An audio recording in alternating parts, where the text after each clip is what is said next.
Whoa, he exists. No. I just keep forgetting to do it. At first it was, oh, okay, cool. Well, Denver swept. I can talk about that. Then I was like, well, no. Miami's 3-0. I'll wait and we'll see how that goes. I can just talk about both at once. Then Boston kept winning. Then it gets to game 7. I'm too enthralled watching, keeping up with it to even think about doing anything like this. Anyway, so Nuggets, Heat tonight. Gonna be sweet. I can't wait. I'm very excited. I think that Denver will win the series. I don't know about game 1. Game 1 could go either way. But I think Denver wins the series. A lot of that rides on Jokic being easily the best player still in the playoffs. And no offense, kind of offense to the fraud Joel Embiid, but he should have been trifecta 3 in a row MVP. Jokic should have. Oh well, is what it is. But so it's gonna be neat. Matchups are gonna be really important, and I really think that Denver has an advantage. Size is a big one, a really big one, pun intended. Now that I think about it, because you're gonna have Jokic is gonna be primarily defended by Bam, obviously, but your Spo is gonna scheme defensively. We all know this. He's gonna throw man. He's gonna throw his zones. He's gonna throw doubles. Probably not as much as you might think, though, and I'll touch on that in a second. He's gonna do a lot. Spo is one of the best coaches of all time, easily. He does a lot with very little talent, and so when you have this team overachieving like they are, and this is not to discredit them at all, they are overachieving, 100%. When you have Jimmy, Bam, undrafted guys, that's overachieving. That's not saying they're not playing great. They are playing phenomenal. They are putting teams, minus those 3 losses against Boston, which one of them was a buzzer beater, 2 of them Boston was actually clicking and playing like Boston should have been playing from the beginning. But I digress.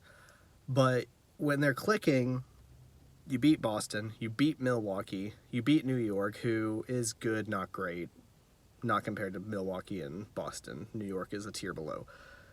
And they're playing phenomenal. They're getting stuff done when they need to get done, for the most part. And so, when you, like I said, they're overachieving, but that's not taking anything away from them. Denver, however, is just doing what they should be doing. They should be at this position. They should have pretty easily beaten Minnesota, which they did in 5. Suns took 2 off of them, but that also took, in 2 games combined, it was like 180 points almost from Kevin Durant and Devin Booker, and those were single-digit wins. So it took monster efforts to get single-digit wins while Jamal Murray, MPJ, Gordon, KCP, those guys were having bad shooting nights. So it took bad shooting nights and a juggernaut effort from Book and KD to win single-digit games against them. They are insanely good. The Lakers, I think game 3, sorry. Game 3 was like 11 points. I don't think the other 3 were in double digits. I'm pretty sure 1, 2, and 4, for sure 2 and 4, I think game 1 also, were single-digit games, wins. And so you have a team they're doing what they need to be doing. They're beating teams they should be beating, and they're playing really well against teams that, people are kind of torn on. Yeah, they swept LA. That was competitive. That was extremely competitive. My Suns were not very competitive. Yeah, we won more games than anyone on them so far, but like I said, that took stars aligning to get those 2 single-digit wins. So it was still competitive, even though we won and shouldn't have, because we have no depth at all. Minnesota, they stole one. Ant is an absolute monster, so you give him that. And when it comes to this, it's going to be an unstoppable force meeting an immovable object, like the freaking Joker said. You have Denver, who is an unstoppable force, but then you have Miami, who's just putting it to these teams, and they're the immovable object. And it's going to fall down to, like I said earlier, you're going to have the matchups. There's not going to be a lot of doubles, because if you double, Jokic is going to either, hopefully, find the shooters. Murray can shoot. MPJ is like literally a black hole shooter, is what it is. KCP can shoot. He has really excelled since he got to Denver. He has been doing a lot of things really good, and he's been shooting very smart shots and very efficient shots, and it's been paying wonders for them. And then obviously also Aaron Gordon can shoot pretty well. Respectable enough you can't double off of him and just be like, we can leave Aaron Gordon open. He can still hit him, or he can get in the paint and use athleticism and yam on someone. Either way. And so that attacking the paint is going to be very important, not just from Gordon, from everybody, especially Jamal Murray. In the Jamal Murray, in the Jokic-Murray pick and roll, there's going to be a lot of different stuff that Heat are going to have to do flawlessly every single time, or they're going to get burned constantly. It's going to be a long night if they don't start throwing some different stuff at them, mix some things up, they have to keep it under control. You can't stop it. You can't stop it. Keep it under control, limit, not stop, limit the impact that Jokic can make, which is way, way, way harder said than done, and make these other guys beat you. But then the problem, even when you go to the bench, you have Bruce Brown, who I love Bruce Brown. When he was on the Nets, especially, because when KD was there, he's just hustle. He is hustle every single time. If he's on the floor for 5 seconds, he is hustling all 5 seconds. If he has to start, if someone gets injured, he is giving 110% every single millisecond of the game. And that's what they're going to need. If someone has to take a break, foul trouble, this, that, bring out Bruce Brown, and he's going to keep the tempo going. He's going to keep the effort up, and it's going to feed off into other guys. I think, anyway. And depth is another thing that shouldn't, how do I say it? It shouldn't have a huge effect because the Heat have got this far with their limited depth. But like I said, you have Jimmy, you have Bam, you have Tyler Hero, who will be shooting for a Game 3 return. Game 3, so back in Miami. That would be nice for Miami, but it could also throw a wrench in the whole works. They could go from doing what they're doing now to trying to incorporate him in the offense, trying to get him shots, and throw the whole thing off. It's entirely possible. You don't know. Adding a player you haven't had since the first game in the Milwaukee series in the first round, when you've already done all this stuff without him, it's going to be hard, potentially. Or he could fit seamlessly right back in, Heat culture, blah, blah, blah. We'll see. But that's what they're going to have to do. They're going to have to limit Jokic as much as you can and make someone else beat you. They're going to have to defend the 3-ball extremely well and do everything they can. If they're hitting shots, you live with that.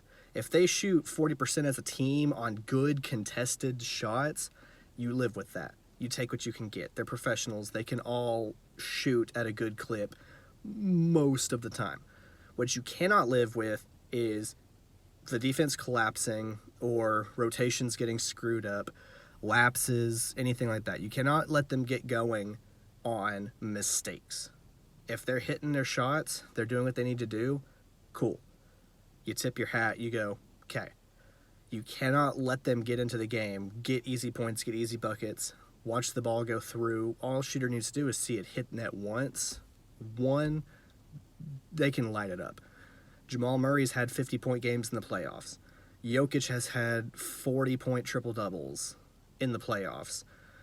KCP, I think one of the games, maybe it was against the Lakers, I think he shot 6 of 8 from 3. I mean, these guys can shoot. MPJ is a pure shooter. He's been playing some decent defense too. I will give him that. But he is a pure shooter first and foremost. You can't let him get going. If Gordon is not my number one option for a 3, but if he's open time and time again, let it fly. If they're going to leave you open, you're respectable enough, take them. So if you are Miami, you have to limit that 3. You have to limit easy 3s. If, like I said, if they hit hard ones, cool. Don't give them a bunch of warm-up shots. Don't let them sit and cool, and then it flies. You can't. You're going to have to limit the amount of time, and this is going to be really hard, and I'm going to try to figure out the way to say it correctly. Do your best, if you're Miami, to limit the amount of time Jamal Murray has the ball in his hands, which is really hard because he's the point guard, to initiate the pick and roll with Jokic. A pick and roll with like KCP and Jokic, or God forbid if Gordon or KC or if MPJ get into the pick and roll action with Jokic, you live with that. But you can't let Murray and Jokic just be getting these pick and rolls left and right, because they're going to eat you alive. They're going to make the right pass. They're going to make the right read. They're going to put flames through the nets if you let them have a bunch. So if, Murray passes it and they start getting into an action with him on the weak side or something, do everything you can to limit him from being able to initiate that pick and roll with Jokic to begin with, because then you don't even have to worry about screwing up a rotation, dropping when you should go over the screen, anything like that, because they can't initiate it to begin with. That is going to be a monumentally hard task, but it needs, you have to be able to at least get something. On JJ Redick's podcast, him and Tommy were saying that every round since the regular season, the Nuggets' offensive rating has gone up. I want to say they said they were like 114 in the regular season. They had a 118 against Minnesota, like a 120 against Phoenix, and like a 122 against the Lakers, who have the best postseason defense. So their offense is getting better and more efficient every single round they go against better defenses. Not Phoenix. No offense to my Phoenix, but no. We're not better defensively than Minnesota or the Lakers, not by a mile, especially not the Lakers. But I digress. So you're going to have to take into account that they're getting better as they go. The trust is there. The shot making is there. They're getting great looks, and they're shooting efficiently. And for Miami, more people are going to have to be able to make shots. Jimmy's going to be the focal point. We all know this. Nobody is surprised by this. Kyle Lowry depends on the day. I'm a little torn on Kyle Lowry from game to game. Some games he looks great, looks like the Kyle Lowry of old. Some games he just looks like some dude with a big butt out there, because he does. And you can't rely on Kyle Lowry right now, that I know of. Maybe this will be the series. Maybe he'll come out and just be the X factor. Possible, but I don't think so. Guys, obviously, like Duncan Robinson, Gabe Vincent, Caleb Martin, Max Strus, they're going to have to be able to hit the shots that they get. It's going to be hard because the size difference. When you look at Denver, Jamal Murray and KCP are like 6'3", 6'4" apiece. I want to say MPJ is 6'9". Gordon's probably about 6'9", 6'10", and Jokic is, we'll call him 7 foot, probably 6'11" and some change. So when you have these bigger guys on, if you take out Bam, I don't think anybody in the starting lineup for Miami's over 6'7", 6'6". So the length might bother them, but they're going to need to be able to hit shots. Again, harder said than done, easier said than done. But there's a lot of stuff that can go on. I think it's going to be either like a Denver sweep or in 5, something like that, or Miami in like 7. I cannot imagine a world where, barring injuries, Miami comes out and sweeps. Miami comes out and wins in 5. Denver's too good. But I also wouldn't be surprised if the games in Miami, they can come alive, get the crowd behind them, and pull out a couple W's. So like I said, I think it's going to be either Nuggets in short, or Miami's going to win the 7-game battle of attrition and pull it out the end. One or the other, but we'll see. But I'm really excited. I'm very excited. Game 1's tonight. I'm here at lunch at work, obviously, in the old Tacoma, and we'll see how it goes tonight. Game 1, good basketball to be had. I just hope all the games stay close. That's what I'm praying for. But I'll see y'all later.